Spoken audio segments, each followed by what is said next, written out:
Well, I am really glad that everybody that is left is showing up.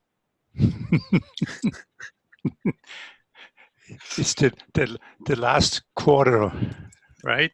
It's just like when you do your classes.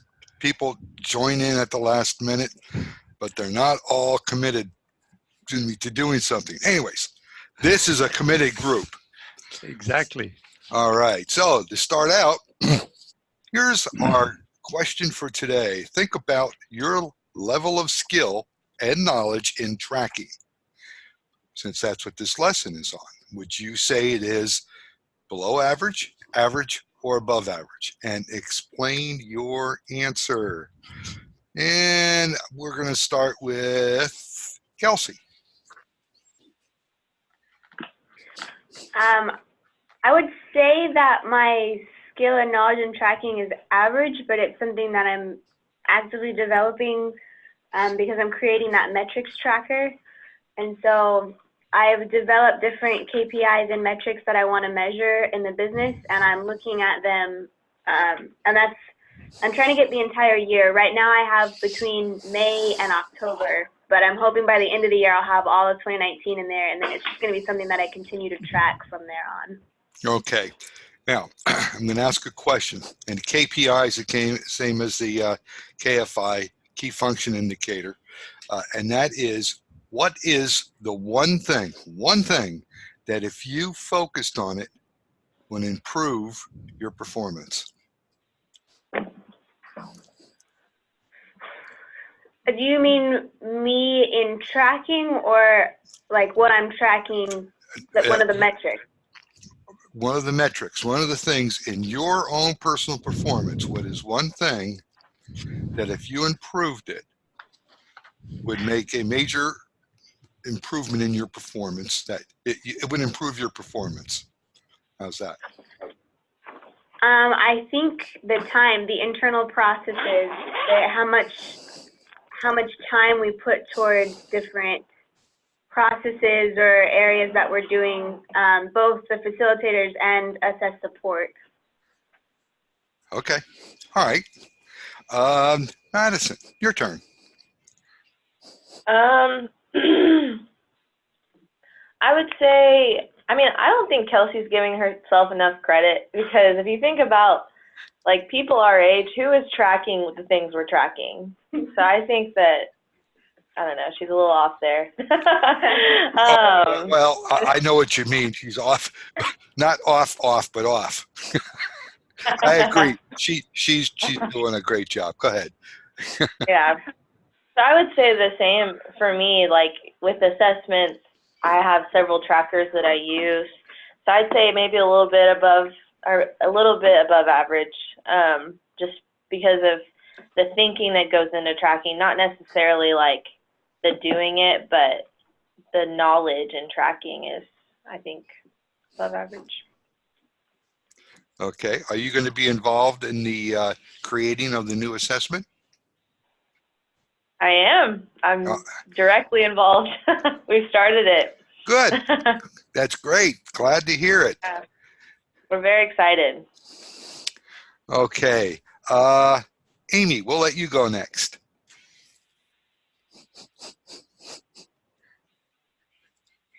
All right. So in terms of tracking, I definitely am not below average in tracking sales. I've had experience with that for 20 years. So I would definitely average. Tracking other components of the business for my clients is going to be interesting. There's going to be some things I probably definitely will have to learn, and hopefully can lean on some other folks to give me some advice on. But I'm excited about that, actually. Okay. What is the one thing that if you focused on it would improve your performance?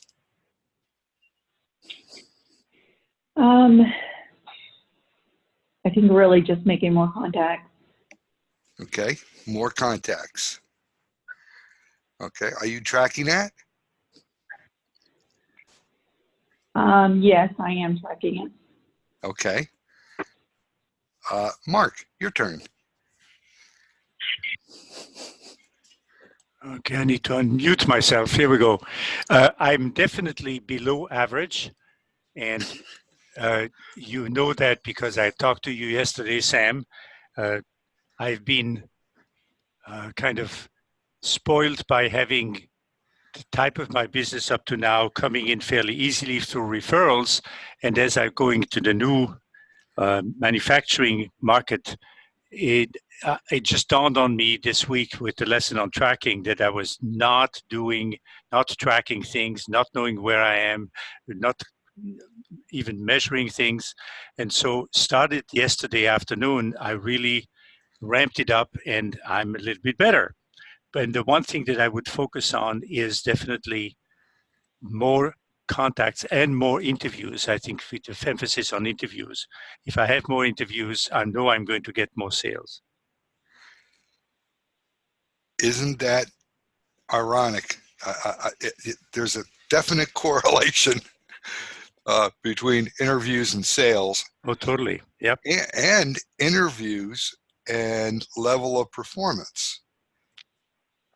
Because the more you do, the better you get at it. Right. Okay. All right.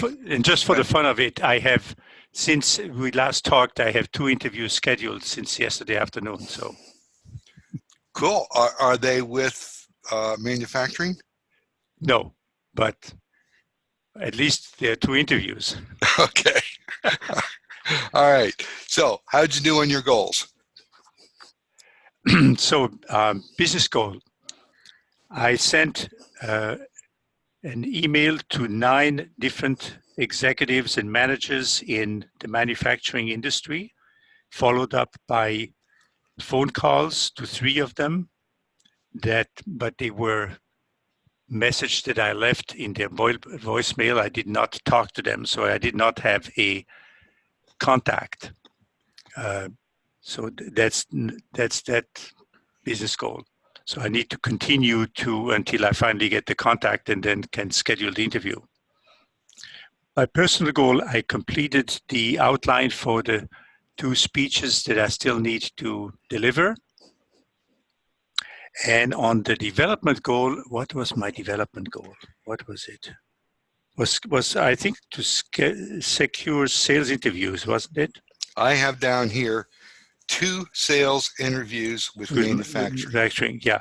So an abject failure on that. Okay. They didn't do that. Well, you know, here's the thing about setting goals, especially 7-day goals, is how much control do you have on it? Mm-hmm. So you made 3 calls. Okay. How many calls would you have had to make in order to get 2 appointments? Good point. Probably 3 times as many. Okay. Yeah. I'd say that's probably pretty true. It's easier, in a way, to say, okay, I'm gonna make X amount of calls, mm-hmm. because you always have control over how many times you pick up the phone and dial it.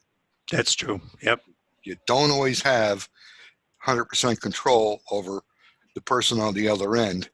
If they're there or there. Yep. Yeah. But at some point in time, when you get your movement up there, okay, and you have some momentum going, mm-hmm.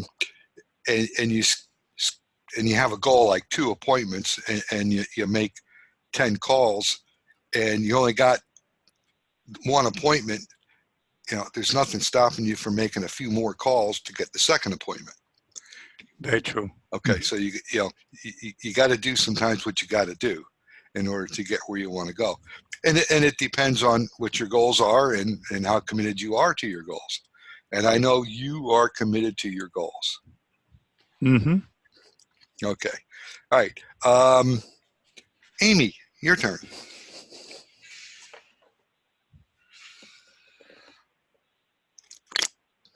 All right. So last week my goal was to do an interview, and I did not get that completed. I had 3 warm prospects, and 2 of them were out of town last week, and 1 of them not available. So they're all 3 supposed to be available. I have a call with with one of them this afternoon at 1. So hopefully that one I'll be able to nail down an interview with him. Practice my speech, I did that. I did some more writing on my article, got my business cards, and those were my goals for last week. Oh, I gotta unmute myself. How many hours per week do you put into your LMI business? Over 40 hours right now. Okay. Are you tracking where those 40 hours are going? Not on paper, you know. Okay. I'm not. Best suggestion that I could have is take the form from the EPP program, which you have, where you're tracking your time. My daily time. Your daily time. Study. Your time study, and do a personal time study, and let's look at where your time is actually going. How are you investing your time into what activities? And not only the activities, but the blocking of your time, okay?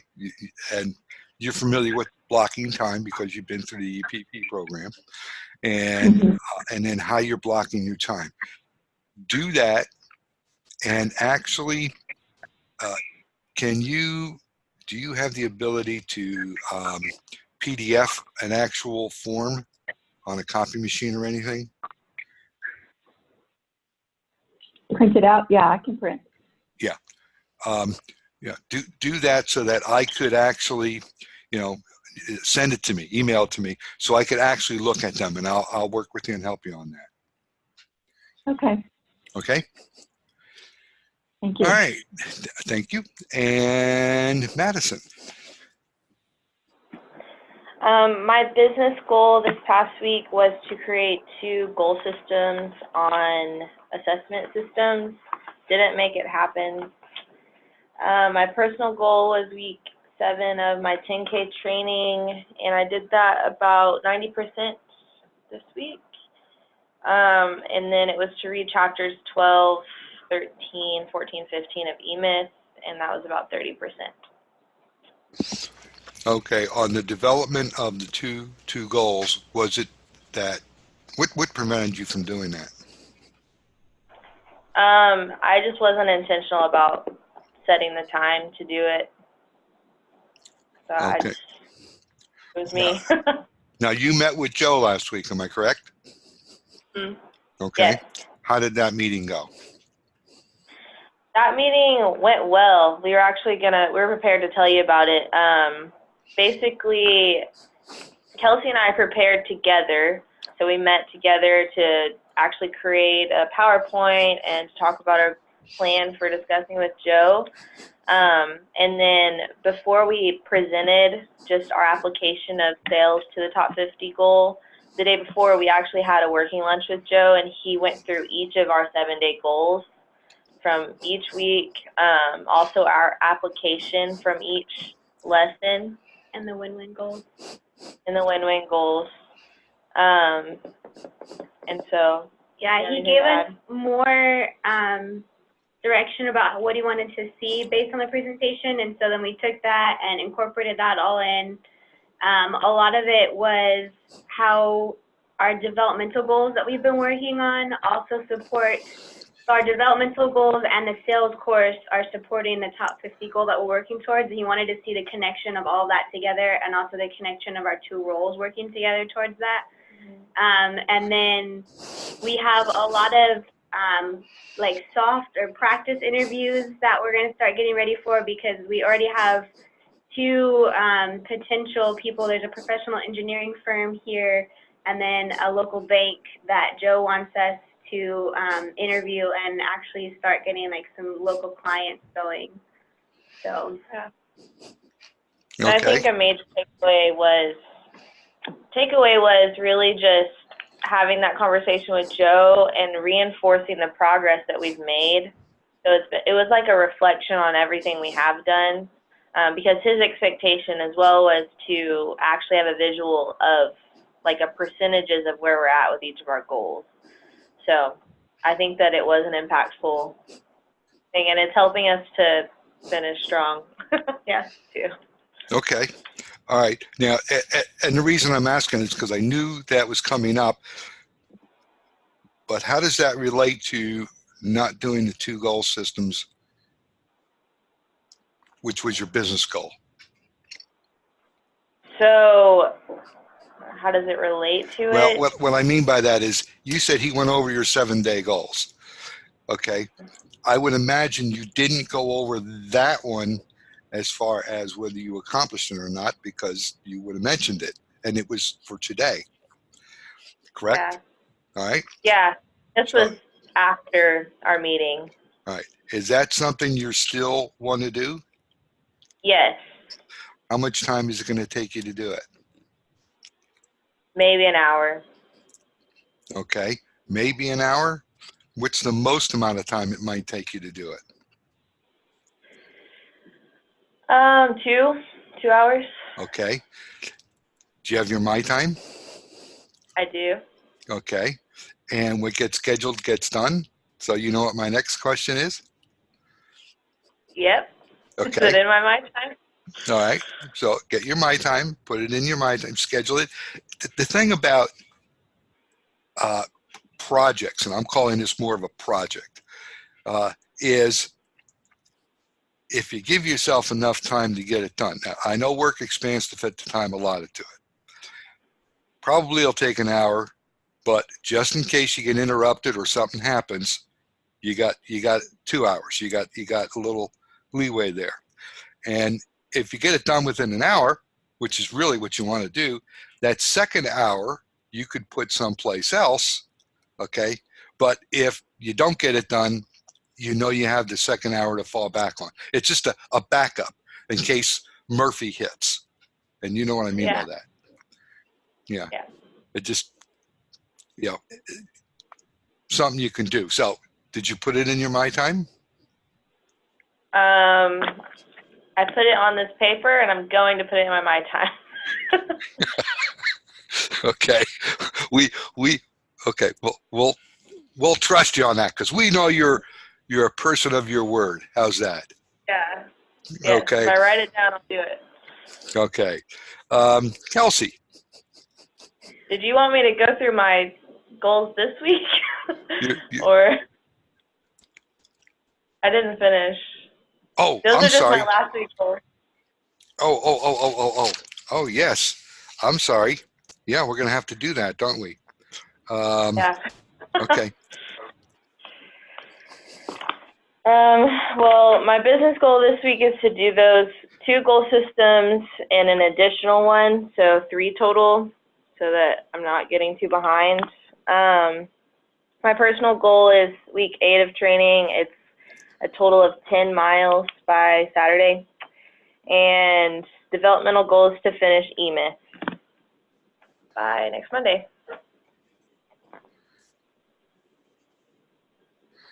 Okay. Mark, you didn't give me your goals for next week. Yes, I realized that, and here we go. On the business goal, I will send 15 emails to manufacturing prospects. On the personal goal, I'm going to deliver 1 speech. And on the development goal, I'm going to be rate myself as average on tracking. How does that sound? From below average, I'm going to rise to average. And what are you going to do to be average? Is to have a lot of schedule a lot of interviews. Let me put a number on that. Let me say schedule 5 interviews.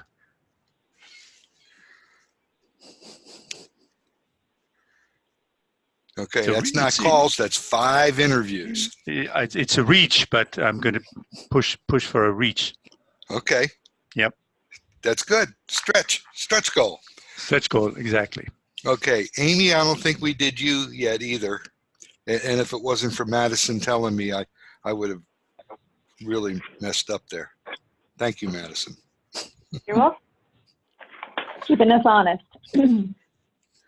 All right, so I'm moving that interview. I really want to get that interview for next week. So I'm working on that and continuing to run down these prospect leads that I have. So I'll contact those fellas this week and hopefully set an appointment with them and interview.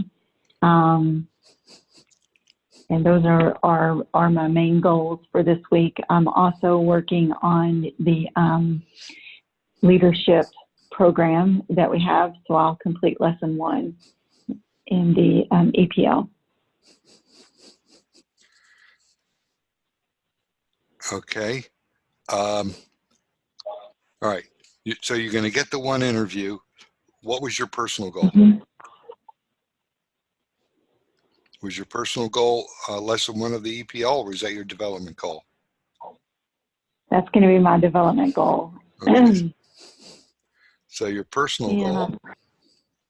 Personal goal is I'm going to continue to, I'm doing some training, some voice training, so I'll continue to do that.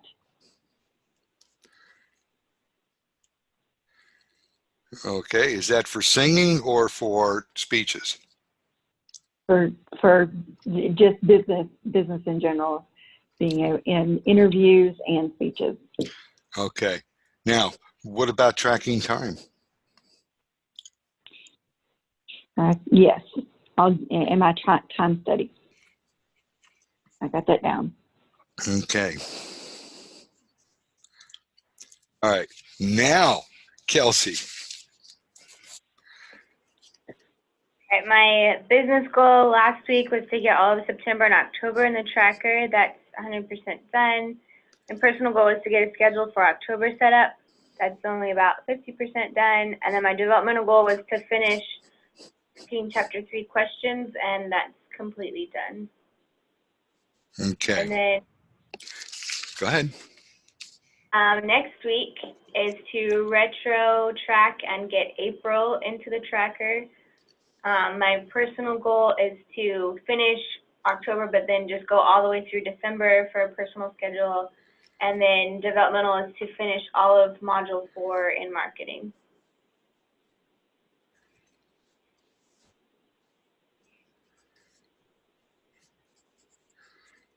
Okay. Got it. And since you're there, we're going to let you go ahead and do the lesson. How'd you do on this lesson? All right, so I listened and read twice. The most important idea was that it's more important to track when off course so that correction can be made. And then I just want to continue to track to understand where we are now and how we can improve it. That's what I'm trying to do with this tracker that I'm building.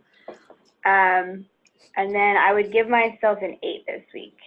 Okay. Everything was great except for one thing. What was it? You mean why I got the score I did, or? Nope. In in the report and what you said. I didn't read and listen 6 times. No. That would be better, but you said try. Oh. Okay. Your goal is to do something, but you're not going to try, because try gives it's you don't try something. You either do it, you don't do it. You don't always get the results you want, but you don't try to do it. You do it. All right. Okay. It's just one of those things, and it's good to remember that, because people often say that, and in your mind, mentally, it really does make a difference. Okay. There's a book out there, if you've never read it, called Hung by the Tongue. It's a good book. It talks about the words you use and the impact it has on you. Okay. Madison. I read twice and listened once. The most important idea was that it's better to know you're off track than to not know at all. And I think that this is important for me to apply because I can tend to maybe have like a false sense of comfort in not knowing because then I don't know, but it is false because when you know, you are aware of what you need to improve and the progress you're making. And usually that progress is what motivates me to keep going or to know what I need to correct. And this week I give myself a 7. A 7. Okay. All right. Amy? All right, so I listened 3 times and I read 3 times. The most valuable idea for me was really knowing the score makes playing the game more fun, which honestly, if you're doing well, then it's fun to know how well you're doing or where you are within your goals. Yeah, I gave myself an 8. Okay. And Mark? The best idea to me, first of all, I'm sorry, I listened once and read twice. The best idea to me was the quote by Tom Manson that said, when performance is measured, performance improves. And how I will apply that is I gave myself a kick in the pants and started tracking my calls, my contacts, and my interviews starting yesterday, and lo and behold, it improved. So it was an interesting turn of events. And I gave myself a 7. And I want this to share. Can everybody see that? Do or do not, there is no try. Okay. Yeah. Yoda. That's Yoda. See? Mm-hmm. Yeah. I use that in the classes. Sandra Graham has a little figurine of Yoda on her desk. And that's her visualization to remind her of that. Not try. Yep. Okay. Cool. All right. Next question that we have here is Romar means. Who wants to answer that?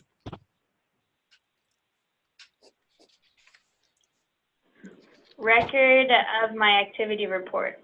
Okay. What is the most important word in there? Record. Nope. Oh, okay. Activity? Nope. We got a couple more. My. You got it. My. That's the word. All too often, I have people that say, here's your Romar that you wanted. Okay. It's not my Romar, it's your Romar. So my. You have to remember that these are your numbers.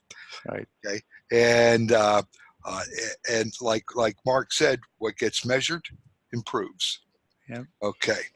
So that's what the Romar. And also, it's interesting how we learn these things for our own improvement. And when we're out and we're talking to prospects and they're talking about, something like sales, okay, or improving their output or getting more clients, and you say, well, what do your Romars show? And of course, a lot of them will just look at you with that blank stare and say, well, what's a Romar? And you say, well, it's the record of my activity report. Because what you're looking at is results to resource ratio. And they'll look at that and I've had so many people say, wow, we need to do that. Well, if I could help you do that, would that be something you'd want to accomplish as a result of being involved in the program? So that's just generally looking at how many organizations out there do not have any kind of record of their activity reports. And it doesn't matter, what we track is one thing. They may track something different, but there's always activity that's producing results. So, Mark, have you ever used that in your sales interviews? No, but you just gave me an idea for my interview this Thursday. Okay. And what I will do is borrow it, since it's not, it's permissible. You don't have a copyright on it, right? No. So. Oh, no. Be my guest. I was in the store the other day, and they were talking about how they're cutting back on the amount of people, and they're getting so lean that their customers are actually starting to complain. Mm-hmm.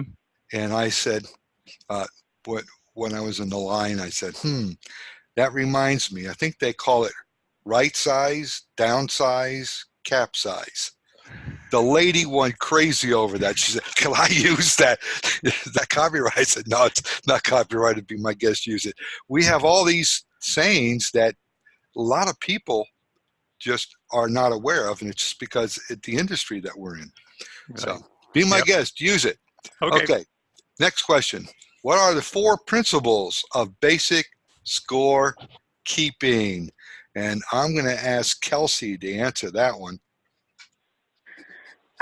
Keep it simple, must be done personally, know past performance, present performance, and accept performance, and review performance often. Okay. And do you use that? Do you use those 4 principles in your work? Not like specifically this model, but it's very similar. It's the same basic principles, just not the same words, I guess. Mm-hmm. And it's again, it's meaningful to us in our industry, but it's also a lot of this stuff relates to our clients, and even in facilitation, what you're doing with your clients and making sure those are done. And let them pick it when you're working with them. Okay. Who used the Romar this week? Now, I know that Kelsey and Madison are doing something different. So if they have a Romar, it's definitely a modified one.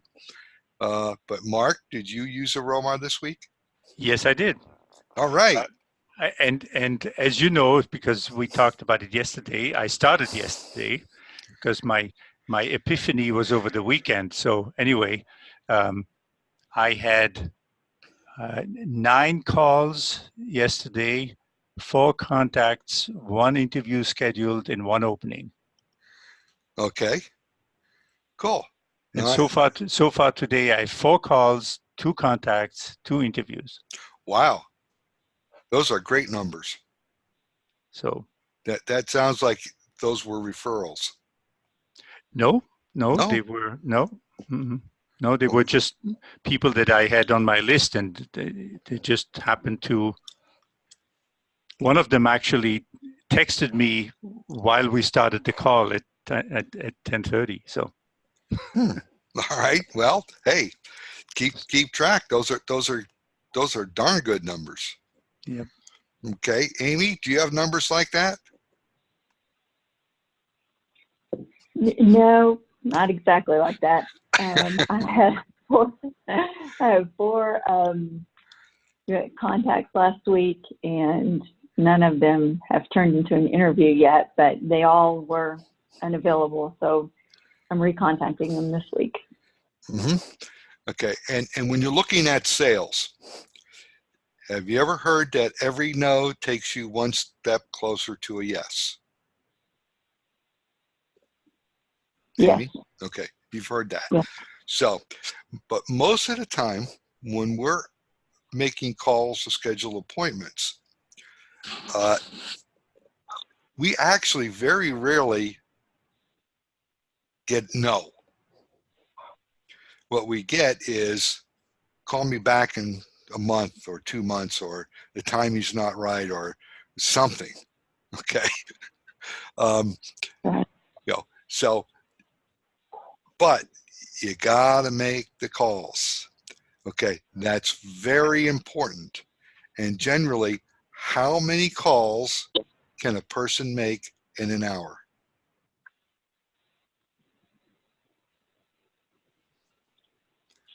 Anybody? I'm not sure. You're not sure? Mark, what would you say? I would say at least 20.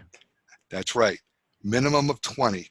You can make 20 to 25 dials. That's calls, dials, in an hour. You're not going to get a hold of all of them, but that's how many that you can get. Yep. Okay. Now, how long does it take to do an interview? Mark, The actual interview, you mean? Yeah, to do a sales interview. If I'm not finished in 45 to 50 minutes, I abort. I stop. Okay. So it's usually 50 minutes. All right. And then if you add travel time to that, how much time are you spending? What's your block? Probably 45 minutes on either side. So an hour and a half. Okay, an hour and a half. Now, when I was in the field, I used to do back-to-back interviews, so that instead of having 45 minutes there and 45 minutes back, and in Tucson, I really didn't have that kind of travel time. Right. It would be to the next appointment, so I'm saving that kind of time. So, in what you're saying is basically a 2-hour block? All right. So if you're looking at a 2-hour block and a 1-hour block in phone calls, right? That's 3 hours in sales activity. Yep. All right. Now, when I worked in the steel company, at one point, I was told by my boss that I needed to get 4 man-hours out of every 8 hours a person spent on the job. All right. Now, some people laugh at that, okay, because they say, well, what do you mean? They're only working half the time? Well, it's actual time in production. Now, different organizations, different people have different things. I think the post office is like 2 to 3 hours for every 8 hours. I forget what it is, but there were measurements on this. And so if you're in a sales activity, I know you facilitate, but you're only spending 3 hours in actual sales activity. Would you agree with that? Okay. So if you look at what those 3 hours are producing for you, if you can add an extra hour or 2 hours, how much productivity would improve? And that's one of the reasons why, Nancy, okay, I'm just going to use her as an example, okay, has the support people behind her so she can spend more time doing the things that actually bring money into the business. Being in front of clients. Being in front of clients. Okay, because right now you're the rainmaker. You don't have anybody out there producing rain. Right? And I'm actually saying all this, even though I'm using Mark as an example, for everybody. Okay, so those are just some of the fundamentals. Okay, next is, what did you learn by completing a 90-day sales action plan, and who will you be sharing it with? Okay, now there's Kelsey and Madison. I don't know if you, or to use the Texas vernacular, y'all, actually completed any kind of a 90-day action plan. Did you? No, okay. We didn't. Is it possible to do one?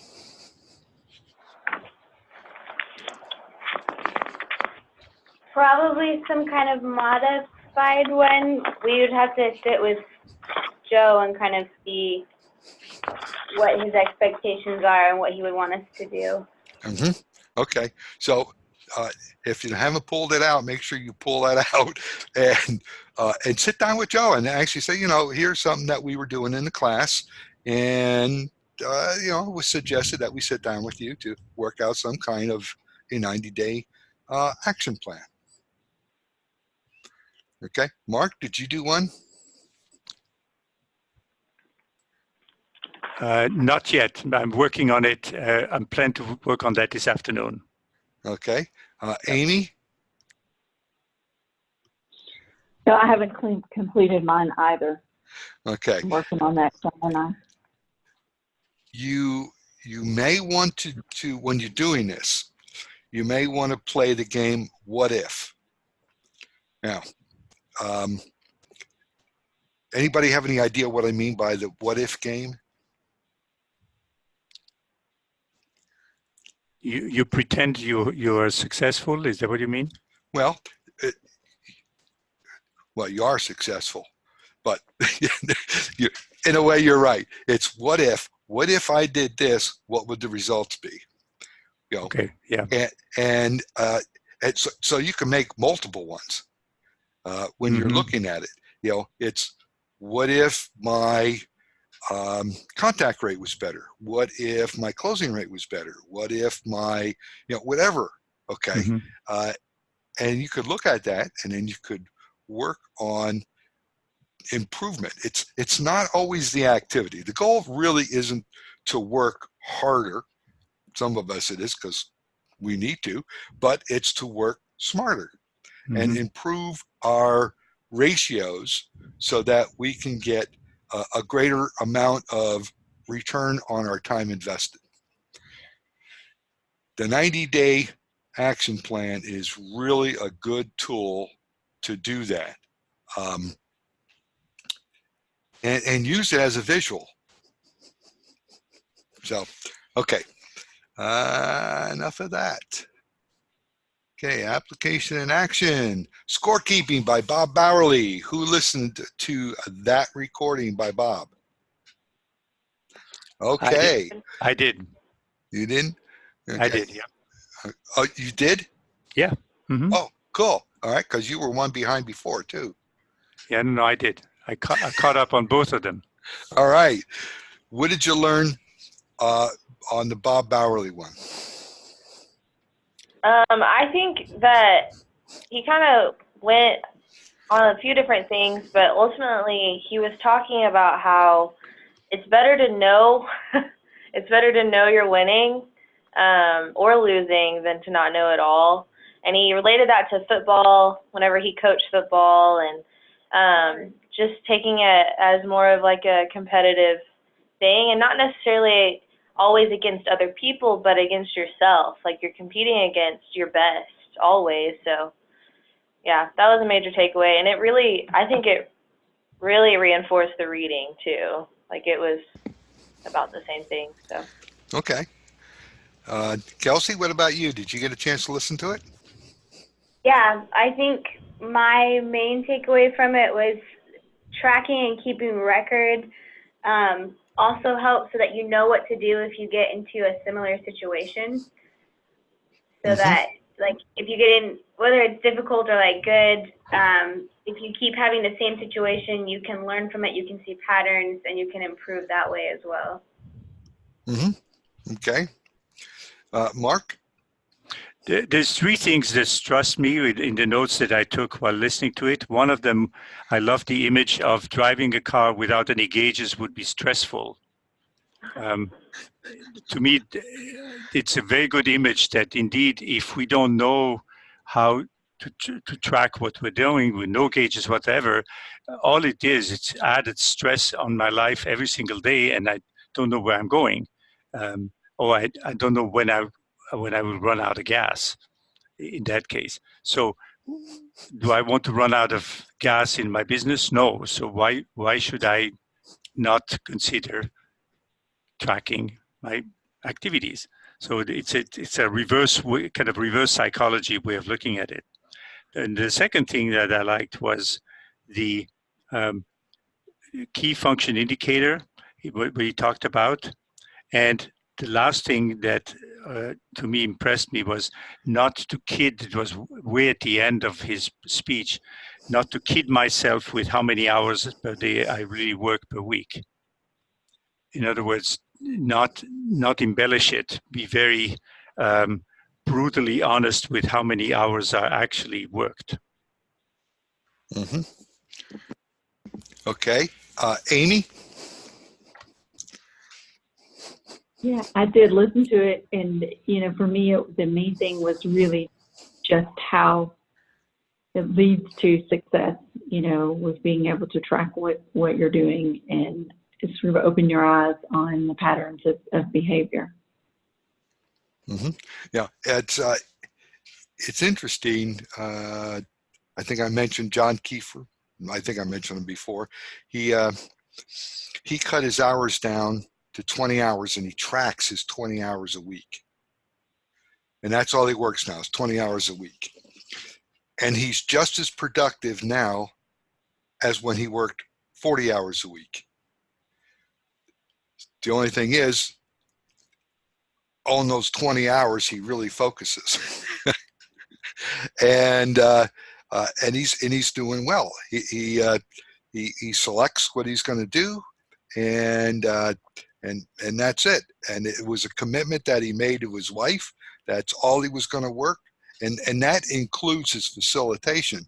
So, trust me, he's actually really watching where his time goes and how he utilizes it. But he's one of the he makes his phone calls for appointments on his cell phone, not on the office phone. It's his cell phone. So he does it while he's traveling and doing different things. And he says it's amazing how quickly you can get off the phone when somebody knows you're on a cell phone, that people won't ask you as many questions. They'll just, it's quick and it's easy. And he saves a lot of time by doing it that way. And I never thought of that, but that's what he does. So there's a lot of pros and cons, but he's a great one to mimic as far as results to the amount of time he puts in. Okay. Anybody else have any comments on the Bob Bowerly recording? Okay. I think Bob did a really good job.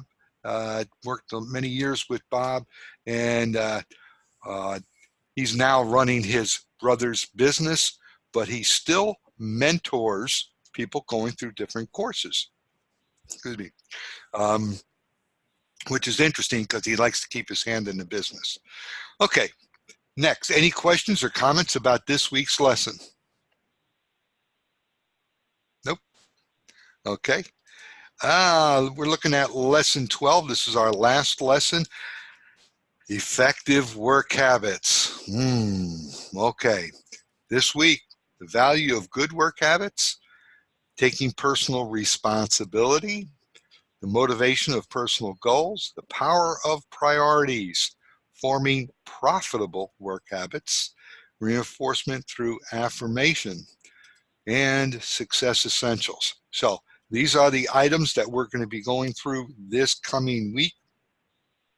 And it just tags right along with the lesson we just had. So read, highlight, make notes, complete the online feedback sheet, complete your 90-day action plan. Now, how comes I knew that we were going to have to add that for a second week? So don't feel like you're the only ones that have ever not completed on the week it was supposed to be completed. Okay, and then use your ROMAR this week. And the recording this week is on effective work habits. Also complete the online questionnaire. At the end of the lesson, if you go to where the lesson material is and under plan of action in the feedback online, there's a link down at the bottom to go to the online questionnaire. And you have to get a passing score on that questionnaire in order to get your certificate. Keep in mind, This is an open book questionnaire. In other words, the thing is to know where you can find the answers. So go through the different lessons that you've completed as you're answering the questionnaire. Now, Dr. Al Raffetto helped me to create this questionnaire. So if you read it and you say, all of those answers are right, okay, don't blame me.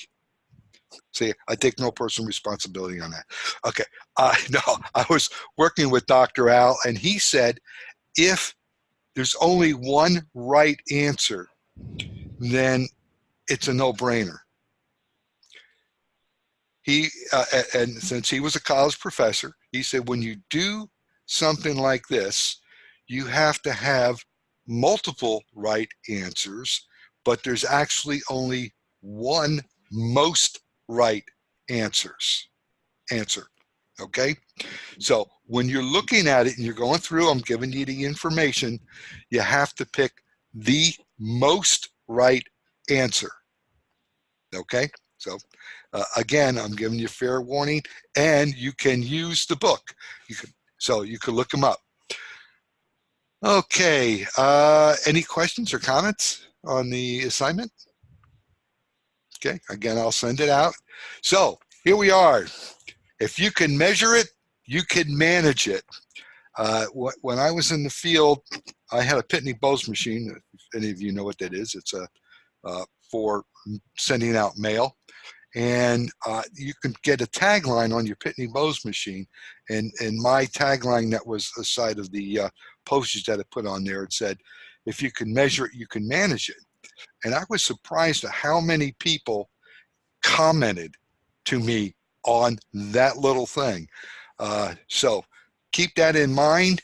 And that's the end of today's lesson. We'll be back here again next week, same time, same station. And please, everybody, be here since we got a small group. All right. I really appreciate you hanging in there. So, thanks. All right. Catch you next week. Thank you. Okay. Bye-bye. Bye.